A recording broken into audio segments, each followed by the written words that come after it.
जय हिंद दोस्तों। तो चलिए आज हम लोग भाषा के बारे में जानने वाले हैं कि जो हम लोग भाषा बोलते हैं, जिस लैंग्वेज का उपयोग करते हैं हम लोग, जैसे कि ठेठी बोल देते हैं, जैसे हमारे घर के आसपास गांव में बोला जाता है, कभी कभी हिंदी बोल लेते हैं, कभी कभी भोजपुरी बोल लेते हैं।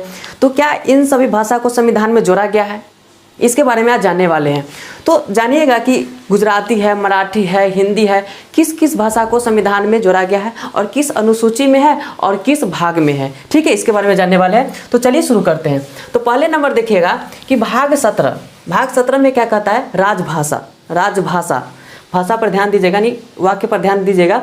राजभाषा लिखा हुआ जो अनुच्छेद 343 से लेकर के 351 तक है। ठीक है, भाग किस में है, 17 में है, याद रखिएगा। देखिए यहाँ दिया गया है कि राष्ट्रभाषा। राष्ट्रभाषा किसे कहा जाता है, तो देश की सबसे लोकप्रिय भाषा को क्या कहा जाता है, देश की सबसे लोकप्रिय भाषा को राष्ट्रभाषा कहा जाता है। ये इसमें कौन आएगा, तो हिंदी आएगा। तो राष्ट्रभाषा में कौन आ जाएगा, देश की सबसे लोकप्रिय भाषा राष्ट्रभाषा होता है। अगर हम राज्य में आते हैं, तो राज्य की लोकप्रिय भाषा राजभाषा होगा। इसमें क्या है, तो अपने अपने राज्य का जो भी भाषा होगा वो होगा। जैसे कि महाराष्ट्र के क्या हो गया, मराठी हो गया, गुजरात का गुजराती हो गया, बिहार का क्या हो गया, तो हिंदी हो गया। तो ये राजभाषा हो गया। जैसे राज्य की सबसे लोकप्रिय भाषा राजभाषा इस प्रकार से है। अब कहिएगा कि जो राजभाषा हिंदी है, जो राजभाषा हिंदी है, तो कभी कभी सुने होंगे कि हिंदी दिवस मनाया जाता है। तो कब मनाया जाता है, तो 14 सितंबर 1949 को आयंकर फॉर्मूला के आधार पर हिंदी को देश का राजभाषा घोषित किया गया। कब घोषित किया गया, 14 सितंबर को। इसलिए 14 सितंबर को हिंदी दिवस मनाया जाता है। 14 सितंबर को 1949 को आयंकर फॉर्मूला के आधार पर देश का राजभाषा घोषित किया गया, इसलिए 14 सितंबर को हिंदी दिवस मनाया जाता है। इतना क्लियर हो गया। आगे चलते हैं। देखिए नर्मदा जी ने सर्वप्रथम हिंदी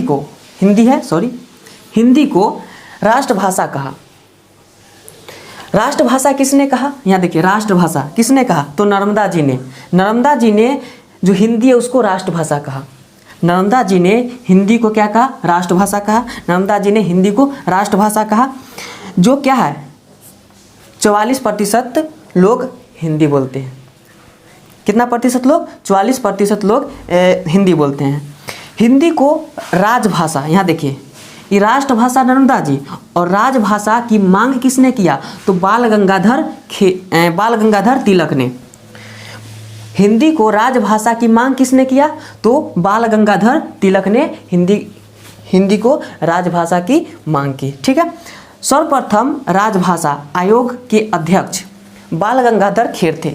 यह जो आयोग बना, यानी समिति, संसद का समिति बना, वो 344 आर्टिकल में है। ठीक है, इसी आर्टिकल में जो अध्यक्ष बने थे, इसी आर्टिकल में दिया गया अध्यक्ष बने थे बाल गंगाधर खेर बने थे। क्या, प्रथम राजभाषा आयोग के अध्यक्ष बाल गंगाधर खेर। प्रथम राजभाषा आयोग के अध्यक्ष बाल गंगाधर खेर। तो यहाँ से ध्यान में रखिएगा कि राष्ट्रभाषा किसने कहा, तो नर्मदा जी ने, और राजभाषा की मांग किसने किया, तो बाल गंगाधर तिलक ने, और जो अध्यक्ष बने थे, प्रथम राजभाषा आयोग के अध्यक्ष बने थे, वो बाल गंगाधर खेर बने थे। ठीक है, यहाँ खेर याद रखिएगा, यहाँ तिलक है।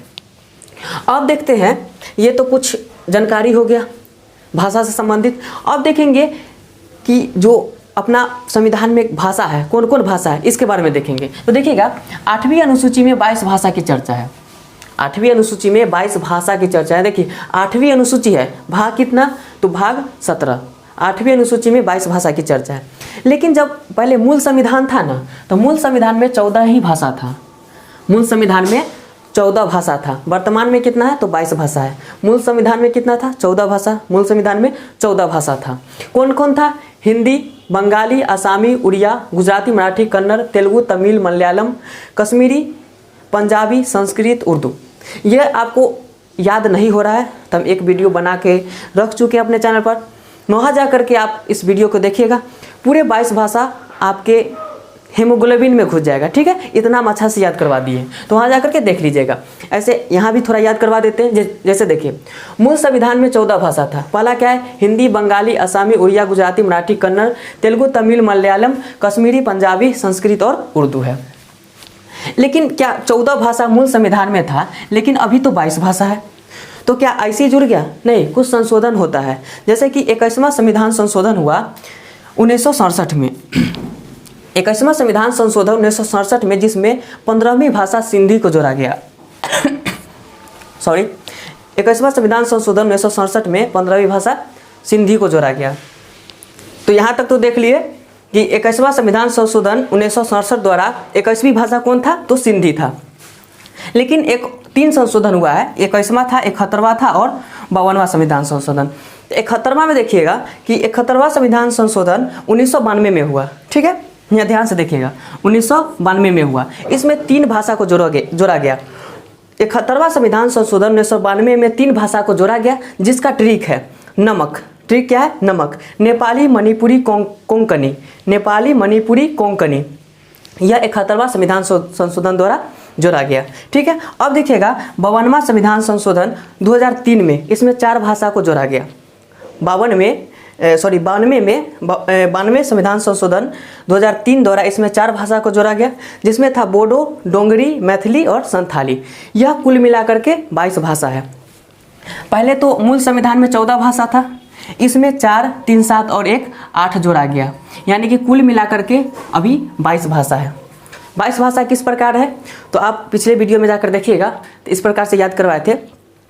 कश्मीरी, सिंधी, पंजाबी, हिंदी, बंगाली, असमी, उड़िया, गुजराती, मराठी, कन्नड़, तेलुगु, तमिल, मलयालम, उर्दू, संस्कृत, नेपाली, मणिपुरी, कोंकणी, बोडो, डोगरी, मैथिली, संथाली, यह कुल मिलाकर के 22 भाषा है। ठीक है, अगर यह आपको वीडियो अच्छा लगा है तो सब्सक्राइब अवश्य करें, क्योंकि इसी प्रकार से वीडियो आपको मिलते रहेगा। लाइक करें, कमेंट करें। फिर मिलते हैं अगले वीडियो में, तब तक के लिए जय हिंद।